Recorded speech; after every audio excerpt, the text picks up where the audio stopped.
Final segment of In My Own Words, Touchdown Alabama Magazine, Stephen Smith, and I wanted to get in to Quinnen Williams and how this young man is having a award-winning, exceptional season that no one really thought was going to happen, especially with Daron Payne leaving for the National Football League. A lot of your national media and local guys alike highlighted the nose guard position as an area of question for the Crimson Tide, but Williams has done more than answer the bell. He has exceeded expectations. Here's a young man that's got 12 tackles for loss, a team high. He's got 4 sacks. He's among the team leaders in tackles. His performance against Louisiana State University is one in which NFL scouts will watch throughout the remainder of the season due to 10 total tackles, 2.5 sacks, 3.5 tackles for loss. LSU couldn't stop him, couldn't hold him, couldn't contain him. Joe Burrow running for his life. Quinnen Williams ate all night long, and this young man has gone from being an underrated contributor to being a possible top 5 pick potentially. Wanted to get into him, but just due to all the griping, moaning, and complaining in terms of Alabama football, or Alabama style of football, I should say, is making college football boring. Is sucking all the excitement, all the energy, all the entertainment from college football. People already know who are going to win these ball games. Football's not fun anymore because Bama's ruining it. I want to sink my teeth into this conversation one time because former Auburn head coach Tommy Tuberville was on a sports show a couple of weeks ago discussing how he doesn't watch college football anymore because he already knows what to expect. Alabama's going to win. We just don't know what Alabama's going to win by.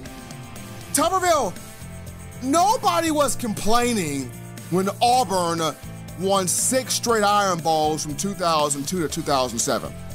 No one was complaining when Auburn completely owned the coast in recruiting. We're talking Theodore, Spanish Fort, Daphne, Mobile, Foley. Auburn had the coast on lock in terms of recruiting. Nobody was complaining. Bama fans, all they could say was, we just got to get better coaching. We just have to fine-tune things. We just have to make some improvements. We'll get there. We'll get there. Nobody complained. You weren't complaining, Tuberville, when Auburn was competing for Southeastern Conference titles, when Auburn was competing for an opportunity to win national championships. I mean, for everybody saying that Alabama is ruining college football, I got 3 reasons for you right here why college football needs Nick Saban. College football needs Alabama. The success of college football hinges on Alabama. The success of college football hinges on Nick Saban. And the first reason is Nick Saban has forced other coaches to work harder. Nobody values a work ethic anymore. People want to take the easy way out. Where is the chase and how quickly can I get to it? What's the way that's the less tedious, less work? How can I get to what I want to faster? Technology's made us lazy. And a good comparison for this, or a good analogy to this, look at NBA. Look at the NBA and Kevin Durant, for example. And no offense to Kevin Durant, great player, one of the, probably and arguably the best scorer in the NBA right now. A guy with a 7-foot wingspan that can score the basketball in a variety of ways. But Kevin Durant joined the Golden State Warriors, a team that really, they didn't need him. They had won an NBA title without him. They unarguably had the greatest shooter that the NBA world has ever seen in Steph Curry.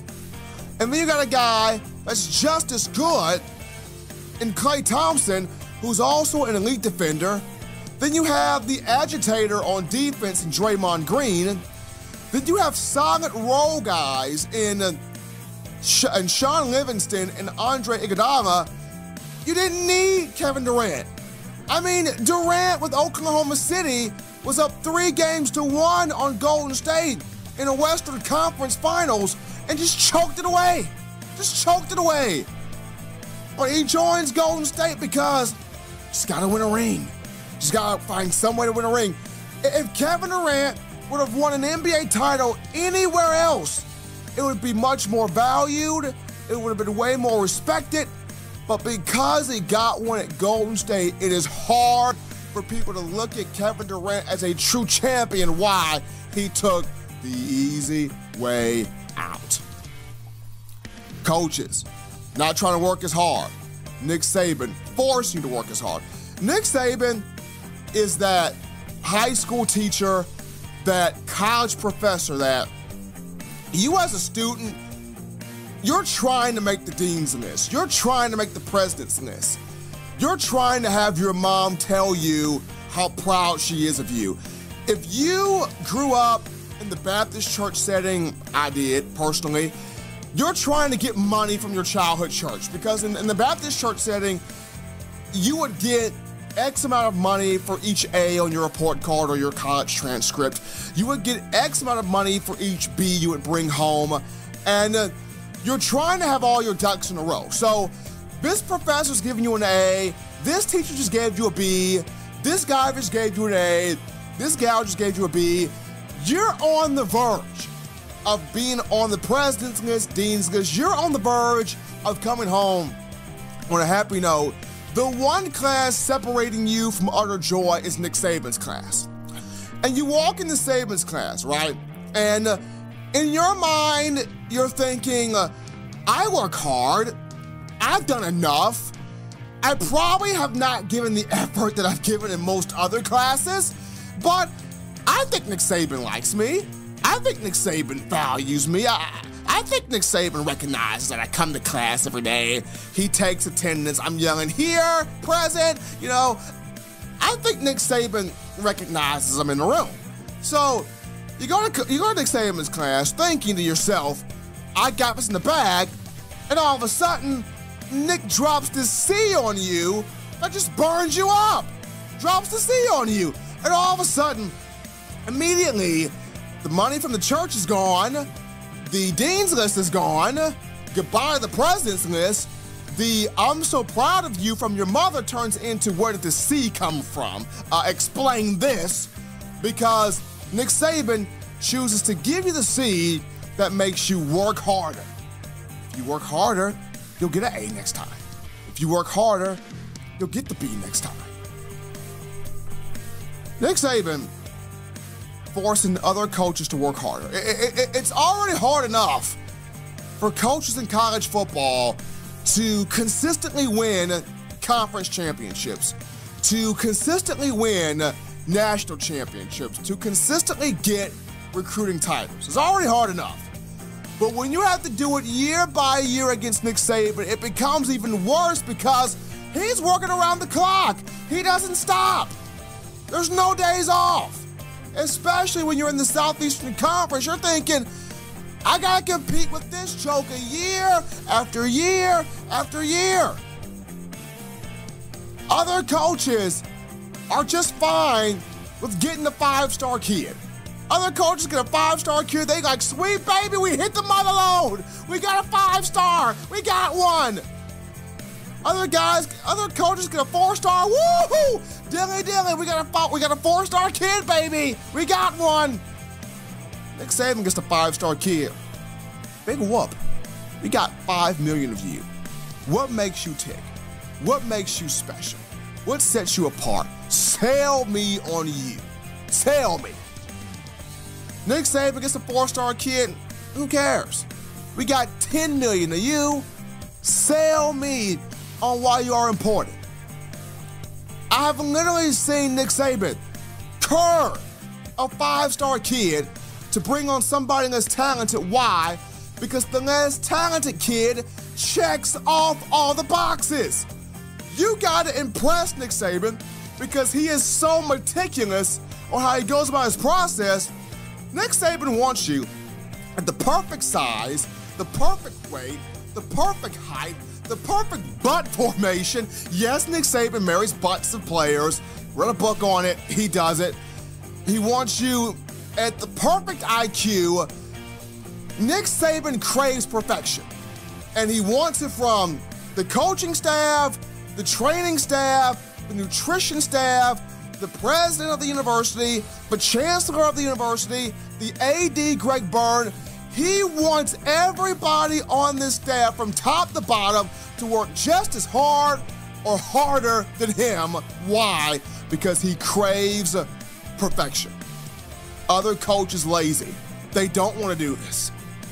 They want just the 5-star, the easy way out. Nick Saban, like DeRay Deshawn, I went the harder way. That's Nick Saban. I'm going the harder way.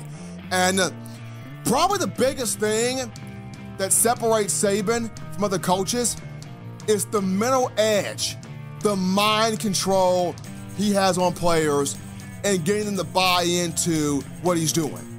I mean, other coaches, they get a 4-star, they get a 5-star kid or 5-star, 4-star class. They pacify these guys. This is my meal ticket. This is my marquee name. This is my headline name. You know, other coaches let certain guys get away with stuff because of their mystique, because of the magnitude they had when they came into a program. With Nick Saban, honey, we will win with you and we will win without you. We don't need you. You look at Damian Harris, 5-star when he came in from Kentucky. Jerry Jeudy, 5-star when he came in from Florida. Mac Wilson, 5-star when he came in from Carver High School out of Montgomery. All of these 5-star kids, Nick Saban has the mental edge on them to the point where he has them believing what you have done prior to Alabama does not matter, does not exist, it's insignificant. It's what you do when you're at Bama. And then it gets even deeper.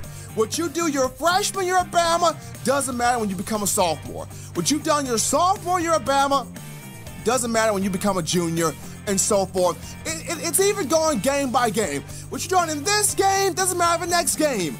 He has programmed a lot of these players to buy into the fact that it's a game-by-game process. You listen to how they talk like, I haven't done nothing. It's all about the next rep. It's all about the next play. It's all about the next game. It's all about the next opponent. I haven't done nothing. You get very few coaches that have that type of mental edge on players. That's why he's successful. Number one, getting coaches to work that much more harder to win because he's working around the clock. Number two reason as to why Alabama football and Nick Saban is essential for the success of college football. Alabama football, Nick Saban moves the needle. Nick Saban generates conversation. In layman's terms, Nick Saban pays the bills. There's a reason why Alabama has been involved in the college football playoff the first 4 years and now 5th year as we enter the 5th year. And that's because the college football playoff committee knows, they know, when Bama's involved in the playoff, we're getting money, we're getting ratings, we are getting a darn good football game. Even if Bama loses, we're getting those three things. I mean, you look at the 2014 Sugar Bowl against Ohio State. Yes, Bama lost, but the final score was 42-35. That game went down to the wire. High drama, intensity, great football game. Fans on the edge of their seat. When they left that game, they went, my God, best money I have ever spent. Why? Bama gave you a football game. 2015, the first national championship against Clemson. Final score 45-40 in favor of Bama. The same deal. High drama, high energy. went to the very last play, very last drive, on the edge of your seat. Folks sitting here shaking in their chair. They can't even pee because of the game going on, and you leave wondering, best ticket money I ever spent. Why? Bama giving you a good football game. 2016, even in the loss to Clemson the second time around, final score 35-31, the same thing again. You got Deshaun Watson versus Jalen Hurts, gladiators exchanging blows. It gets to the very final drive. Money well spent. And then last year, oh baby, 2nd and 26, double T in the morning, finds Devontae Smith, 41-yard touchdown, 26-23. Are you kidding me? On the edge of your seat. College football playoff knows if Bama's in here, Bama's power, Bama's money, Bama's brand team, but Bama's ratings, and Bama gives us a marquee good football game. That has you on the edge of your seat. Better than what the Big Ten has given you the last times it's been in there. Ohio State drugged by Clemson. Michigan State spanked by Alabama 38-0. College football playoff knows when Bama's in here, we are getting prime time football. Bama never fails. When Bama's in here, when Nick's in here, the mortgage is getting paid, the gas bill's getting paid, the water bill's getting paid, little John getting them Nikes, that's getting paid. When Bama's in this thing, they know we're getting good football here, and it's competitive.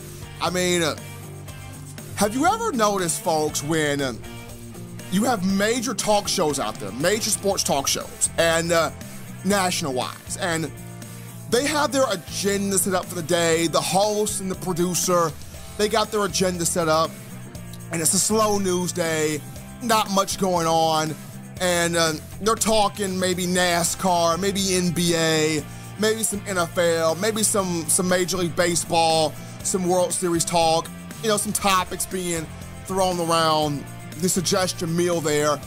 No one's calling in, no one's blowing the phone line up, no one seems interested, and then somebody mentions something about Nick Saban. Nick Saban does not deserve to be on the Mount Rushmore of football coaches because he didn't do well in the National Football League. Or, you know, Alabama's defense is not as good this year as what's been in previous years. Or, you know, Tua Tagovailoa is all hype. He hasn't been challenged. He hasn't been hit with a real defense that's going to make him really turn the football over. The moment you mention Alabama, immediately phone lines blow up, ratings through the roof. There is a printing press of Benjamins, $100 bills flying through the sky. People are picking up the phone because they're trying to figure out who is the nutcase that has put his mouth on Alabama, or who is the nutcase that has put their mouth on the Crimson Tide. People have immediately called in the stations, and when that happens, light bill getting paid, mortgage getting paid, house note getting paid, food on the table, kids are getting new backpacks, kids are getting schools, car note getting paid off. Why? Because people have brought Nick Saban into a conversation, and folks will know who talk about Saban, who mentioned it, Alabama. They're immediately calling in to radio shows. I mean, Alabama and Nick Saban got to be doing something right, because if Bama was boring college football, a lot of these national media hosts would not have shows right now. A lot of these radio airways would not be going on right now. So apparently, Bama and Nick Saban are doing something right for college football. If I could take this from a music standpoint for just a moment here, Cardi B is good. Bodak Yellow, you know, the album Invasion of Privacy is a good album. Cardi B is good. She's popping. She's talented. She's pretty darn attractive. I mean, Cardi B walks into a room, you're gonna have 10, 15, 20 news reporters flocking her because that's Cardi B. But the moment Beyonce walks in, Beyonce walks in, Beyonce's the institution. Beyonce's the program. Beyonce's the gold standard. Beyonce's the meal ticket. Beyonce's getting the page clicks. The moment Beyonce walks in, not only is she pulling her own crowd, but the 10 or 20 folks that are around Cardi B are like, Cardi, we love you. Bodak Yellow, yeah. But Beyonce just walked in. I gotta see what Beyonce talking about, because Beyonce's keeping my site alive. Beyonce's keeping folks reading my articles. Beyonce's paying my bills. Beyonce got the House of Dario and it is on fire. I gotta see what Bayhive talking about. Catch you on the flip side, Cardi B. I'm going over there. That's Beyonce.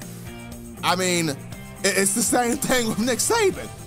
I did not want to use this example because this one may come in bad taste, because I'm actually starting to enjoy this coach now that he's at Alabama.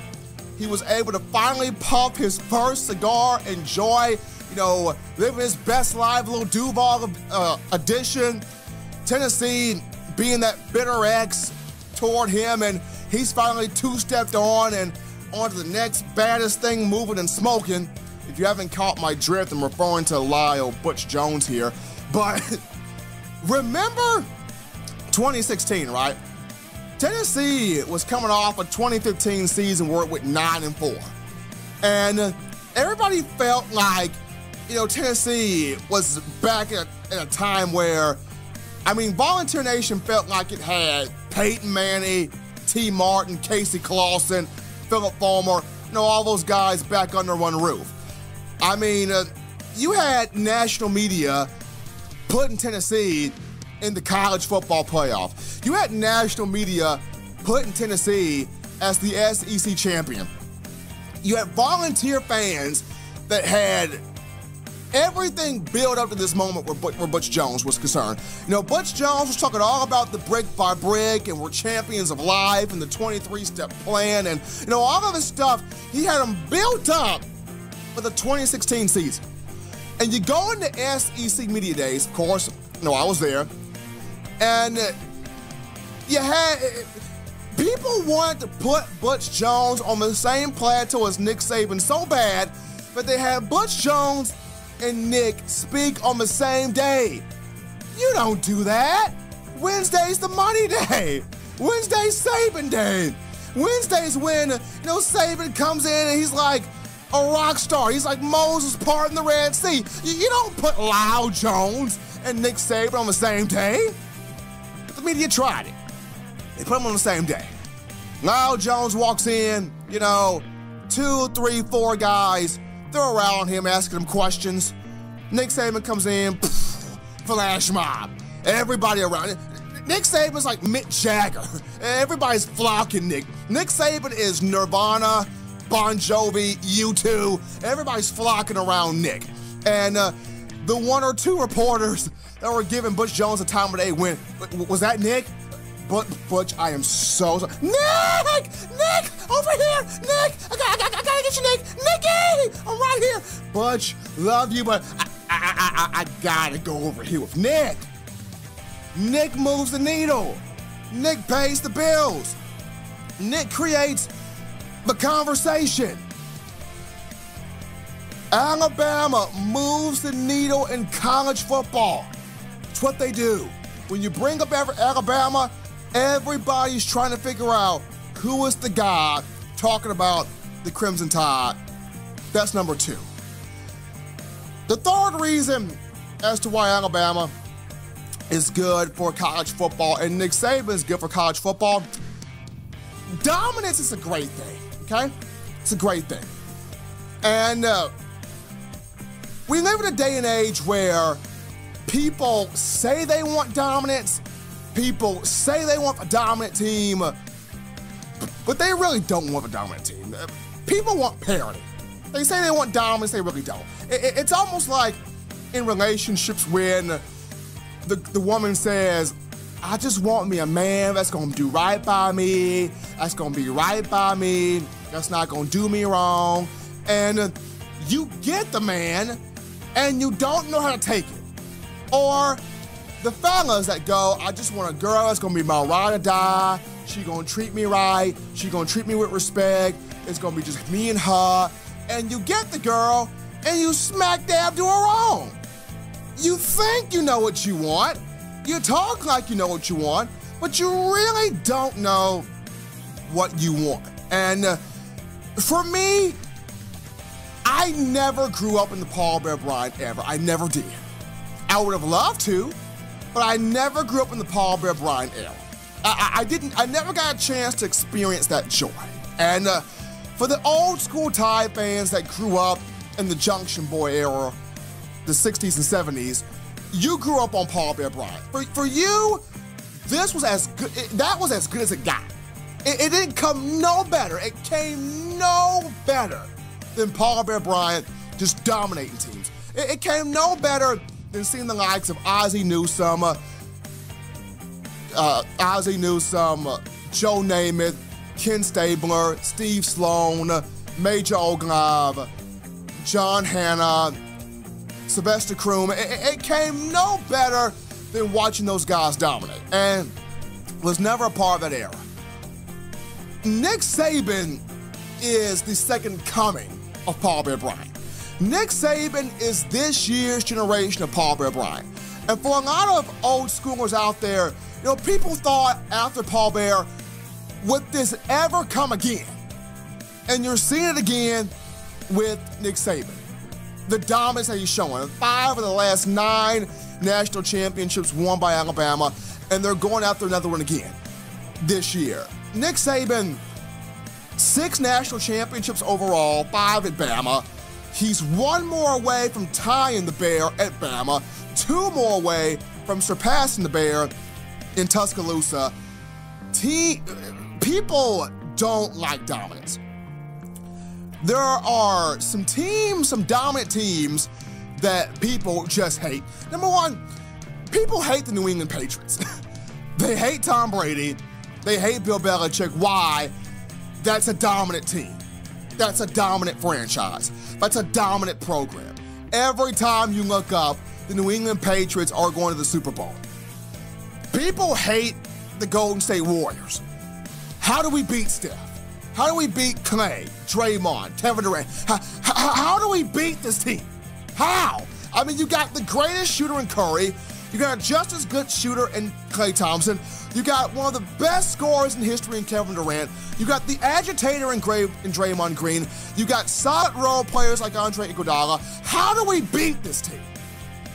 People hated the Michael Jordan Chicago Bulls. Couldn't stand them. Mike would get hot. Scotty would get hot. You couldn't leave Paxton open. He'll bust a 3. Tony Kukoc would bust a 3. Steve Kerr would bust a 3. You had the agitator in Dennis Rodman. I mean, how do you beat the Bulls? And then people hate Alabama football. Why? The dominance of it all. People claim we want the dominant team. What are the good teams out there? They're fine when you win, 1 title. They're fine when you win 2 titles. But go on a streak when you win 3, 4, 5, 6, 7, multiple titles. But it becomes, this is boring, this is lame, this ain't fun. Can we get somebody else to win? And I'm pretty sure for a lot of people, if they were not Alabama fans, they would feel the same way, but it's good to have a dominance. You wanna know why it's good to have the dominance? Because it shows you that consistency. You ever notice a couple that's been married 30, 40, 50 years? You go around that couple, you ask, how did you do it? Man, you stayed with one woman? How? God, you stayed with one man? How? Show me, is there a secret sauce? How do y'all do this? How? Teach me. This is new to me. How? You see a marriage that lasts that long? Baby, how'd you do it? You see a company that's been around for 20, 30, 40 years? You ask the owner how? Was it the business plan? Was it the workers? How? How did you keep it going for that long? You see a school teacher that's been involved in the system for 40, 50 years? How? These kids crazy. These parents crazy. People dropping off left and right and you still teach. How? Dominance is a good thing because you see that consistency. If you look at a lot of teams, college football, NFL, NBA, baseball, you name it, for a lot of teams, they look at, when they've won a championship or they've won multiple championships, you want to know what they look at to draw motivation from? Teams prior to them that have won championships multiple times. They have studied those teams. They have studied those coaches just to pick up little nuggets. How did that coach do it? And they watch film on that coach. How did that team do it? And they watch film on that team. Just to take cues of how can we implement what they did to our game to help improve us, to put us in a position for a championship. Folks, Alabama football is good for college football. Nick Saban is good for college football. Why? He forces coaches to work harder. You can't take the easy way out with Nick Saban. He's gonna burn you every single time. You gotta use your brain power.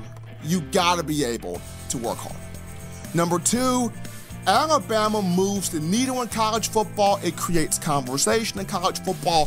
Bama pays the bills. When Bama's on the scene, stuff get done. Number three, dominance is good. It creates consistency. Everybody wants consistency because everybody's chasing consistency.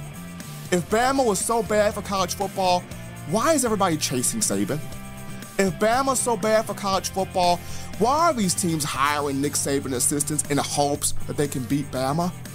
Because they want to be the team that finally dethrones the empire. And that's what makes college football so great, is when you have everybody else challenging the empire. Nick Saban, Alabama, good for college football. Had a great week of shows here on In My Own Words, as we've been able to discuss Tua Tagovailoa and how he's imposed fear in the hearts of national media and LSU. We've touched on Tagovailoa's toughness against the Tigers on last week. You've got a chance to look at the Alabama offensive line, and now the three reasons as to why Bama and Nick Saban are good for college football. Folks, until next time, next week, we'll discuss Quinnen Williams.